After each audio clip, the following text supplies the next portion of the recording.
Hi guys. Wow. Okay, hi guys. So as you can probably tell, I just got out of the shower, I washed my hair. It's the morning. I am supposed to leave for work in like 30 minutes, and that's what I look like, but that's fine.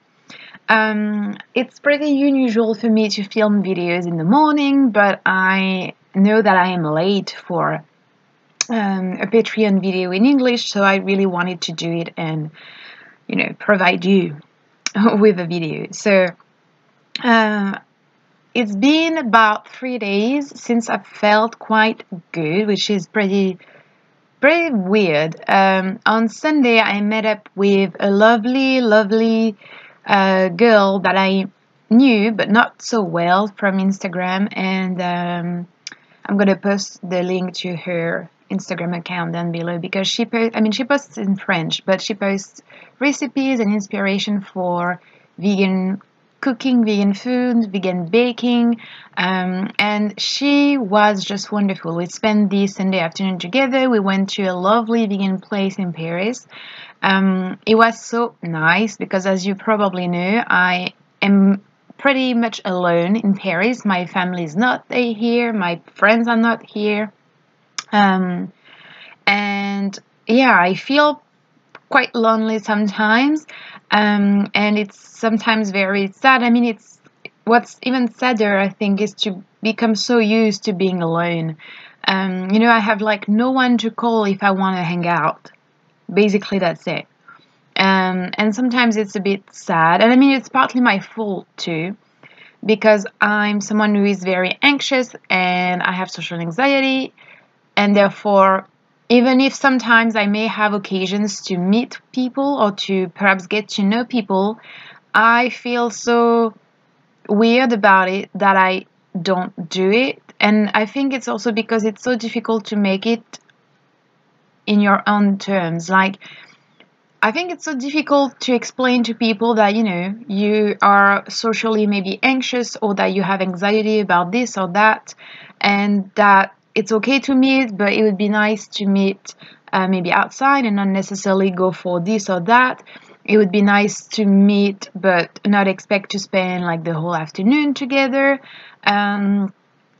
I mean, it would be nice to also be like, I told you I would come, but just know I have anxiety, so I might be tempted to cancel last minute.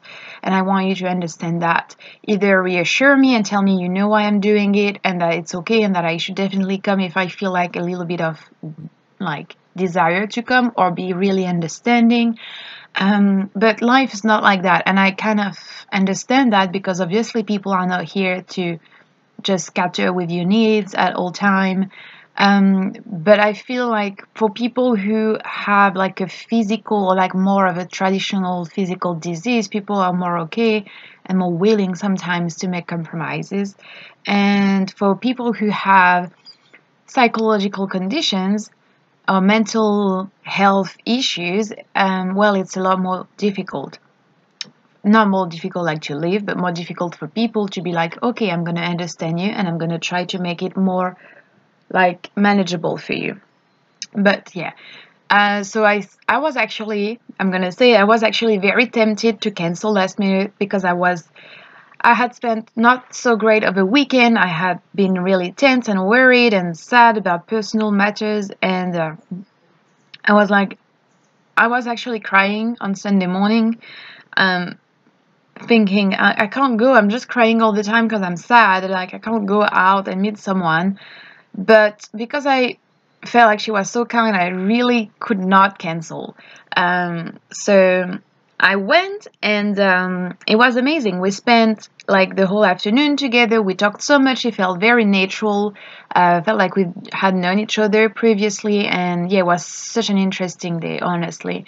Then Monday was all right. I guess I had lunch with some of my colleagues, and it was quite nice to meet up with with new colleagues that I had not talked to before for the most. It was nice. It was really nice. And then yesterday, one of my friend, who is now living in Belgium, visited me for like the night. We ordered some food and we talked all night almost. That's why I'm a bit tired. But we talked about, school and work and everything. It was very lovely to be surrounded by people, but also feel like, it wasn't like, I don't know. I think it was just the good timing and the good people that made me feel very comfortable. So yeah. I wanted to talk to you a little bit about what I talked about in my last French video on Patreon, because I know that some of you are curious about my teaching job and what it's like. So as you know, I'm teaching to three classes, but two classes that I have 4 or 5 hours a week each. And they are middle schoolers. The one before last year of middle school. And I have one class of high school, but only 1 hour a week, where I kind of help them become better at French. So last week we studied a poem by Mahmoud Darwish, and we focused on intertextuality and how it helps understanding the implicit and the hidden messages of the text. It was quite nice and interesting. It was just really good. What I kind of want to talk about is different from my last video in French, but on Monday, I was actually really tired because, Mondays are quite tough on me. I wake up at like 5:30. I leave the house at about 7 a.m. last call. And then I work from 8:15 to 4:45. And just, all the transport and everything, I'm usually back home at like 6:30. So it's a long day. And I have a 3-hour gap in the middle, which is quite difficult to fill up even with work. Yeah, it's a long day. And I was late to a class. I had my period. I was really tired. I had a migraine, and I got late to a class because I completely forgot actually that it was time. So I had no excuses really. I was late like 7 minutes. So really quickly I get to the classroom, and just standing by the door of the classroom was the head teacher, a principal, if you will. And I felt like I was caught doing something absolutely terrible and wrong, when honestly I was just late 7 minutes. And it's not even real 7 minutes, because usually the teacher that had class previously just before me, takes a few minutes to leave the classroom and everything. But yeah, so I entered the room. He kind of like scolded me with his looks and be like, why are you late, and so I entered the classroom, and I was already on the edge of being really annoyed. And when I entered the classroom, it was kind of dirty, like there were papers on the floor, and it was just not nice. So I was like, who did that? And they kind of started talking, everyone at the same time and stuff. And I started to gradually get real mad. And I had a moment where I had to realize that, yes, I was mad because they were chatting, and yes, I was mad because they didn't respect, the classroom in itself, also the people who clean the classrooms. And I made them clean the classroom, by the way, after the class. But I was mostly mad because I had been put in a situation where I was at fault. And my, I suppose, natural reaction was to want to take it out on them because they were not doing what I wanted them to do. And I think, that's what I also really like about teaching, is that if you do it humanly and with humility, it's a great way to always keep you in check. Like, to always make sure that your ego is not getting on the way. It's not getting in the way, sorry. It's not getting too much in the way. Because when you're constantly with students, and with kids, especially that age, who sometimes have no filters, it's really easy to get mad because they might tell you that the class is boring, because they might sleep during your class, because they might say something in front of other teachers that you wish they had not told, or because they see you sometimes in positions like I was, scolded by the head teacher. And you want to take it out on them. You really want to do that. Sometimes you want to punish them. Sometimes it's your ego. And I think to be a good teacher, it's really important to stay humble and to always remind yourself that you're not here to let your emotions, your negative emotions, impact the students. And that's something I really like about teaching, that it really helps me check my ego and make sure I'm not acting on things because I want to protect an image of me or because I want to appear a certain way. So that's the first thing. And it was really difficult in that moment to be in the classroom and having this feeling of I made a mistake, I did something wrong, but keep on making the class and be present in the now.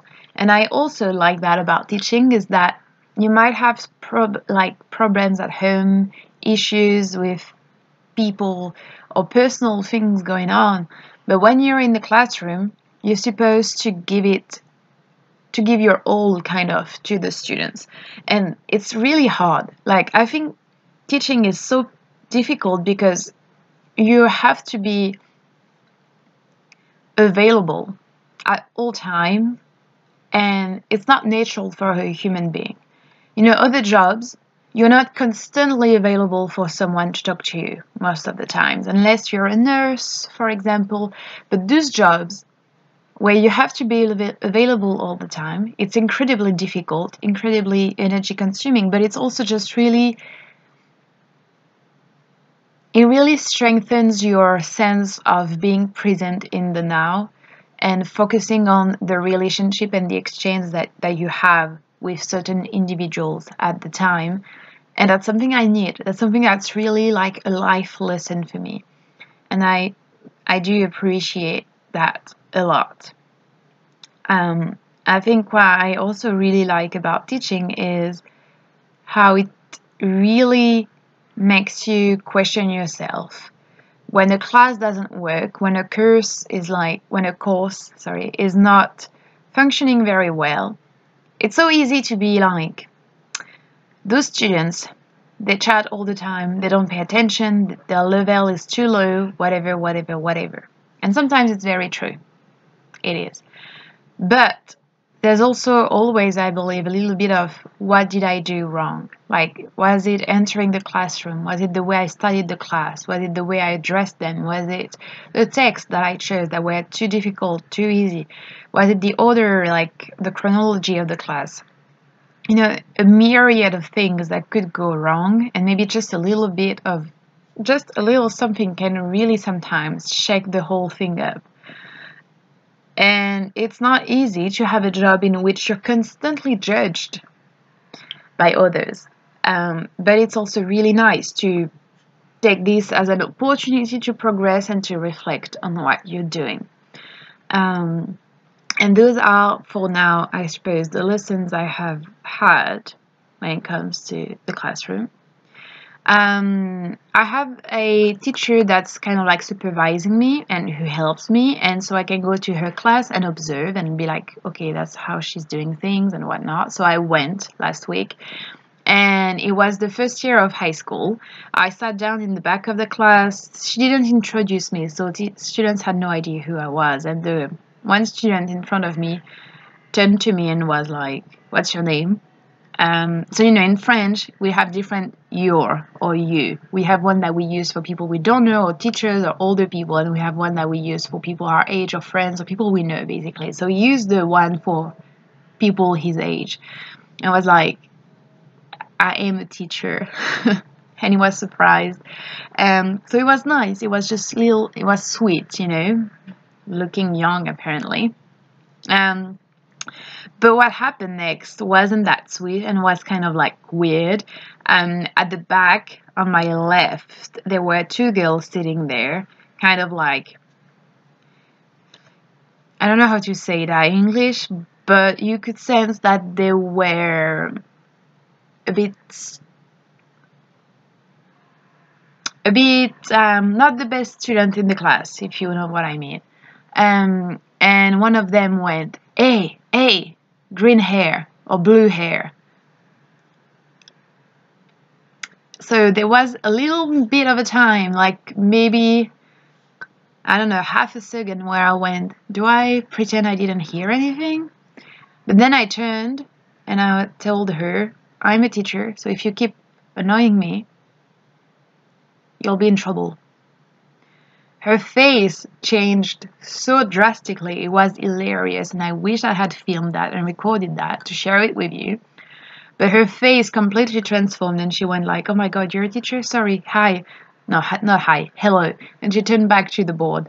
But yeah, it was, it was kind of like a good moment for me because it reminded me of all those times where, as a teenager with a very alternative kind of goth style, with my makeup, my contact lenses, my dresses, and my big shoes and everything, I was, made fun of by a lot of people, especially that kind of other teenagers, And I could not really defend myself at the time. I mean, I was so young, I was a bit scared, I was whatever.